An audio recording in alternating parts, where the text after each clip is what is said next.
и аппараты колоноскопия, и аппараты кишечник проверки зло, харджерин чавлер кила, хам чурурин чавлер, хам диспансеризация, хам профосмотра кила, хакимя чёзги аппарат хкамадя ке чуксол русгозо чи администрация де чуксол русгозо чи Минздрав здесь взявши внимание уделяться чи фолтис чи район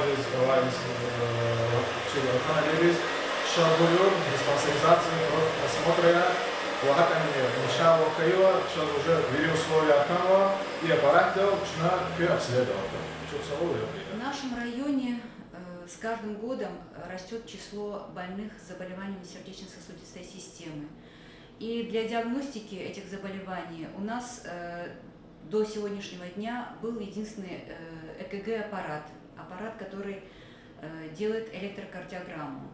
Но этого было очень недостаточно, потому что у нас на сегодняшний день около 4000 больных с заболеваниями сердечно-сосудистой системы находятся на диспансерном учете.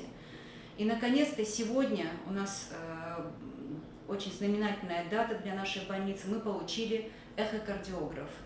Говоря проще, это аппарат УЗИ сердца. На этом аппарате мы можем теперь диагностировать врожденные пороки у детей с рождения и приобретенные врожденные пороки взрослых.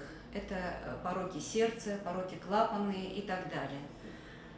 Я хочу сказать большое спасибо нашему руководству за то, что нам доставили этот аппарат.